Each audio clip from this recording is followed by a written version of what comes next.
Hi, welcome to lash class. BA sociology social ആന്ത്രപ്പോളജിയിലെ ഒന്നാമത്തെ മൊഡ്യൂളിലെ തേർഡ് പാർട്ടാണ് നമ്മൾ നോക്കുന്നത്. ആന്ത്രപ്പോളജിയിലെ മെത്തേഡ്സുമായി ബന്ധപ്പെട്ട കാര്യങ്ങളാണ് ഈ ഒരു സെക്ഷനിൽ പറയുന്നത്. നമ്മളിവിടെ നിങ്ങൾക്ക് നോട്ട്സായിട്ട് ഉപയോഗിക്കാൻ കഴിയാവുന്ന അതിലെ ഇമ്പോർട്ടൻ്റ് പോയിന്റ്സും അതിൻ്റെ ഒരു എക്സ്പ്ലനേഷനാണ് പ്രൊവൈഡ് ചെയ്യുന്നത്. നമുക്ക് നോക്കാം. ആദ്യകാലത്ത് യൂറോപ്പിന് പുറത്തുള്ള ജനവിഭാഗങ്ങളെക്കുറിച്ച് പഠനം. നമ്മൾ നേരത്തെ സൂചിപ്പിച്ചിരുന്നതുപോലെ പ്രത്യേകിച്ച് കൊളോണിയലിസത്തിന്റെ എല്ലാ കാലഘട്ടത്തിൽ യൂറോപ്പിന് പുറത്തുള്ള ജനവിഭാഗങ്ങളെ കുറിച്ചിട്ടാണ് ആന്ത്രപ്പോളജിയിൽ ആദ്യകാലത്ത് പഠനം നടത്തിയിരുന്നത്.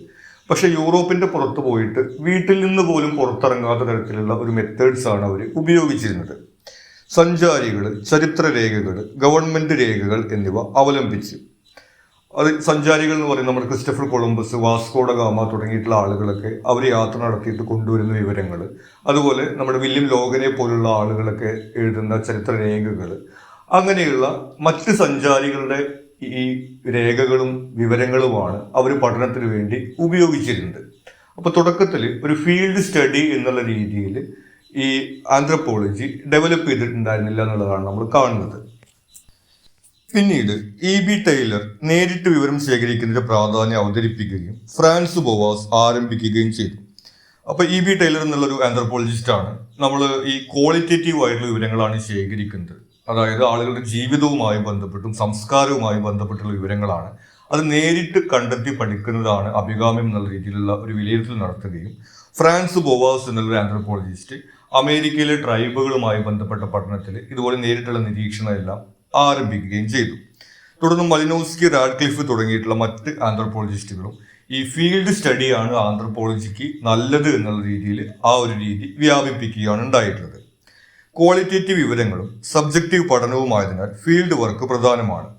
ഇന്ന് ആന്ത്രപ്പോളജിയിൽ പ്രധാനമായിട്ടും ഫീൽഡ് വർക്ക് അല്ലെങ്കിൽ ഫീൽഡ് സ്റ്റഡിയാണ് ഉപയോഗിക്കുന്നത്. കാരണം നമ്മൾ നേരത്തെ പറഞ്ഞതുപോലെ ക്വാളിറ്റേറ്റീവ് വിവരങ്ങളാണ്, ആളുകളുടെ ജീവിതവും സംസ്കാരവുമായി ബന്ധപ്പെട്ടിട്ടുള്ള കാര്യങ്ങളാണ് വിവരശേഖരണത്തിൽ വരുന്നത്. അതുപോലെ തന്നെ സബ്ജക്റ്റീവ് പഠനമായതുകൊണ്ട് ഈ ഫീൽഡ് വർക്കാണ് ഇന്ന് ആന്ത്രപ്പോളജിയിൽ പ്രധാനമായിട്ട് ഉപയോഗിക്കുന്നത്. ഇനി ഏതൊക്കെ ഫീൽഡ് വർക്കാണെന്നുള്ളതാണ് നമ്മൾ അടുത്ത സെക്ഷനിൽ പറയാൻ പോകുന്നത്. ആദ്യത്തെ മെത്തേഡ് നമുക്ക് വരുന്നത് കേസ് സ്റ്റഡിയാണ്. ഒരു സാഹചര്യത്തെയോ വ്യക്തിയെയോ കുറച്ച് വ്യക്തികളെയോ കുറിച്ചുള്ള ആഴത്തിലുള്ള പഠനം. കേസ് സ്റ്റഡി എന്ന് പറയുന്നത് ഒരു സാഹചര്യം, ഉദാഹരണത്തിന് ഒരു സംസ്കാരത്തിനകത്തുള്ള വിവാഹം എങ്ങനെ നടക്കുന്നു, അതല്ലെങ്കിൽ അവിടെയുള്ള ഈ ഭക്ഷണ രീതികൾ എന്താണ്, അതല്ലെങ്കിൽ അവരുടെ ഈ കൃഷി രീതികൾ എന്താണ്, അങ്ങനെ ഏതെങ്കിലും ഒരു വിഷയത്തിൽ മാത്രം ഫോക്കസ് ചെയ്യുന്ന, അല്ലെങ്കിൽ ഒരു വ്യക്തിയിലേക്ക് അല്ലെങ്കിൽ കുറച്ച് വ്യക്തികളിലേക്ക്, അല്ലെങ്കിൽ അതായത് ഒരു കുടുംബത്തിലേക്ക് എന്നുള്ള രീതിയിൽ ഫോക്കസ് ചെയ്തിട്ട് നടത്തുന്ന പഠനമാണ് കേസ് സ്റ്റഡിയിൽ വരുന്നത്. സാമൂഹ്യ ബന്ധങ്ങൾ, സംഘർഷങ്ങൾ തുടങ്ങിയവയെ കുറിച്ചുള്ള വിവരങ്ങൾ ലഭിക്കുന്നു. അപ്പൊ ഇത്തരത്തിലുള്ള ആഴത്തിലുള്ള പഠനത്തിലൂടെ ഈ ഒരു വ്യക്തിക്ക് അല്ലെങ്കിൽ ഒരു കുടുംബത്തിന് ആ ഒരു സമൂഹവുമായിട്ടുള്ള ബന്ധങ്ങൾ, സംഘർഷങ്ങൾ തുടങ്ങിയിട്ടുള്ള കാര്യങ്ങളെ കുറിച്ചിട്ടൊക്കെ നമുക്ക് ആഴത്തിലുള്ള വിവരങ്ങൾ ശേഖരിക്കാൻ വേണ്ടി സാധിക്കും. തിയറികൾ പരിശോധിക്കാൻ കഴിയുമെങ്കിലും രൂപീകരിക്കാൻ കഴിയില്ല. അപ്പോൾ ആന്ത്രപ്പോളജിയുമായി ബന്ധപ്പെട്ടുള്ള തിയറികൾ ശരിയാണോ എന്നുള്ളത് ഇത്തരം പഠനങ്ങളിലൂടെ നമുക്ക് പരിശോധിക്കാൻ സാധിക്കും. പക്ഷെ തിയറികൾ രൂപീകരിക്കാൻ സാധിക്കില്ല. നമുക്കറിയാം, തിയറികൾ രൂപീകരിക്കണമെങ്കിൽ വലിയ സാമ്പിൾ സൈസ് ആവശ്യമാണ്. ഇവിടെ നമ്മൾ വളരെ ചെറിയ സാമ്പിൾ സൈസ് ആണ് എടുക്കുന്നത് എന്നുള്ള കാരണം കൊണ്ട് പൊതുവെ ഈ കേസ് സ്റ്റഡിയിലൂടെ നമ്മൾ തിയറികൾ രൂപീകരിക്കില്ല, മറിച്ച് തിയറികൾ ശരിയാണോ എന്ന് പരിശോധിക്കാൻ വേണ്ടി സാധിക്കും. അപ്പോൾ കേസ് സ്റ്റഡി എന്ന് പറയുന്നത് ഒരു സാഹചര്യത്തെ അല്ലെങ്കിൽ ഒരു വ്യക്തിയോ കുറച്ച് വ്യക്തികളെയോ കുറിച്ച് ആഴത്തിൽ നടത്തുന്ന പഠനത്തിനെയാണ് കേസ് സ്റ്റഡി എന്ന് പറയുന്നത്.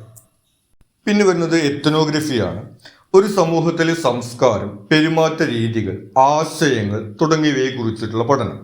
അപ്പോൾ നമുക്കറിയാം, ഒരു ജനവിഭാഗത്തിന്റെ സംസ്കാരം, അവർക്ക് പ്രകൃതിയുമായിട്ടുള്ള ബന്ധമോ അല്ലെങ്കിൽ അവർക്ക് വ്യക്തികൾ തമ്മിലുള്ള ബന്ധം, കുടുംബ ബന്ധം തുടങ്ങിയിട്ടുള്ള സംസ്കാരങ്ങളൊക്കെ, അതുപോലെ അവരുടെ പെരുമാറ്റ രീതികൾ, ആശയങ്ങൾ തുടങ്ങിയിട്ടുള്ള ഒരു സാംസ്കാരികമായിട്ടുള്ള പഠനമാണ് എത്നോഗ്രഫിയിൽ വരുന്നത്.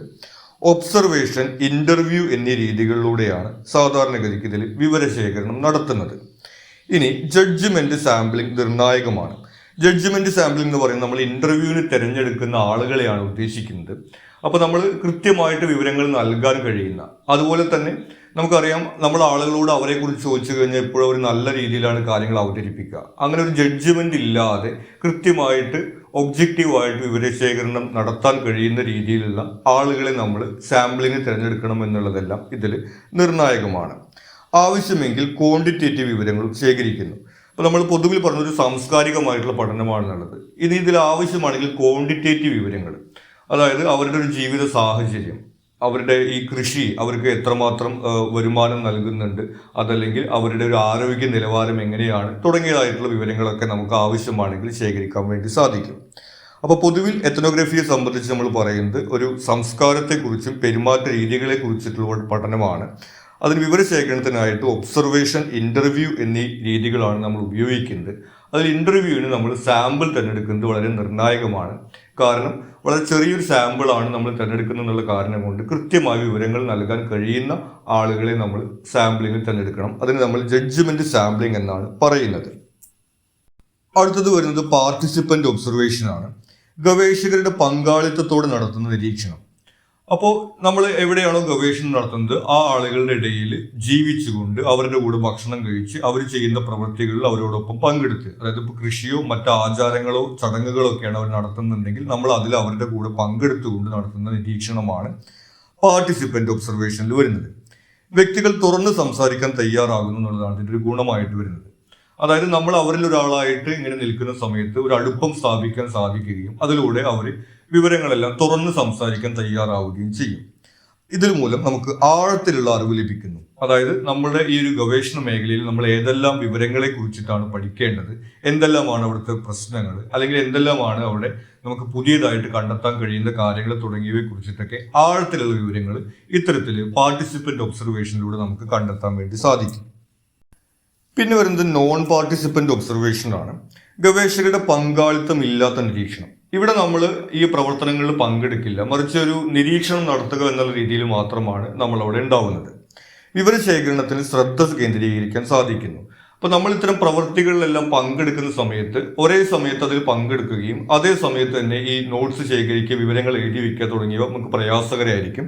എന്നാൽ നോൺ പാർട്ടിസിപ്പന്റ് ഒബ്സർവേഷനകത്ത് നമ്മൾ വിവരശേഖരണത്തിൽ മാത്രമാണ് കേന്ദ്രീകരിക്കുന്നത്, നമ്മളതിൽ പങ്കെടുക്കുന്നില്ല. ഒബ്സർവർ എഫക്റ്റ് പെരുമാറ്റത്തെ സ്വാധീനിച്ചേക്കാം. പക്ഷെ ഇതിൻ്റെ ഒരു പോരായ്മയായിട്ട് വരുന്നത്, നമുക്കറിയാം നമ്മൾ ചെയ്യുന്ന കാര്യങ്ങൾ വേറൊരാൾ നോക്കി നിൽക്കുന്നുണ്ടെങ്കിൽ നമ്മുടെ പെരുമാറ്റത്തിനകത്ത് മാറ്റം വരും. നമ്മൾ സാധാരണ ചെയ്യുന്ന രീതിയിലല്ല ചെയ്യുക, നമ്മൾ ഒരു ഇംപ്രഷൻ നടത്താൻ വേണ്ടി ശ്രമിക്കും തുടങ്ങിയിട്ടുള്ള കാര്യങ്ങളൊക്കെ ഉണ്ടായിരിക്കും.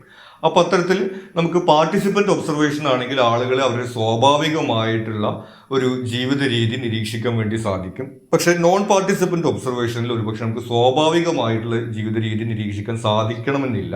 കാരണം ഒരാൾ നോക്കി നിൽക്കുന്നുണ്ട് എന്നുള്ളത് അവരുടെ പെരുമാറ്റത്തെ സ്വാധീനിച്ചേക്കാം. ഇനി ഈ സെക്ഷനിൽ ലാസ്റ്റ് വരുന്നത് ഫോക്കസ്ഡ് ഇന്റർവ്യൂ ആണ്. അധികം പഠനവിധേയമായിട്ടില്ലാത്ത, കൂടുതൽ വിവരങ്ങൾ ലഭ്യമല്ലാത്ത വിഷയങ്ങളിൽ ഉപയോഗിക്കുന്നു. അപ്പോൾ കൂടുതൽ വിവരങ്ങൾ ലഭ്യമല്ലാത്ത, അധികം പഠനവിധേയമല്ലാത്ത കാര്യങ്ങൾ എന്ന് പറഞ്ഞു കഴിഞ്ഞാൽ ഒരുപക്ഷെ അവരുടെ ഇടയിൽ ഒരു ആചാരമായിരിക്കാം. ആ ആചാരത്തിന്റെ തുടക്കം എന്താണ്, അതിന്റെ പിന്നിലുള്ള കഥ എന്താണ് തുടങ്ങിയിട്ടുള്ള കാര്യങ്ങളൊക്കെ ഒരുപക്ഷെ ആളുകൾക്ക് അറിയണമെന്നില്ല. അതല്ലെങ്കിൽ വളരെ മുമ്പ് നടന്നിട്ടുള്ള 1-2 തലമുറ മുമ്പ് നടന്നിട്ടുള്ള എന്തെങ്കിലും കാര്യങ്ങളെ കുറിച്ചിട്ടുള്ള വിവരങ്ങളായിരിക്കാം. അപ്പോൾ അത്തരം കാര്യങ്ങളൊക്കെ ഒരുപക്ഷെ നമുക്ക് എളുപ്പത്തിൽ വിവരം ലഭ്യമാകണമെന്നില്ല. അത്തരം വിഷയങ്ങളിലാണ് നമ്മൾ ഫോക്കസ്ഡ് ഇന്റർവ്യൂ ഉപയോഗിക്കുന്നത്. 6 മുതൽ 12 വരെ അംഗങ്ങളുടെ ചർച്ചയിലൂടെ വിവരങ്ങൾ ശേഖരിക്കുന്നു.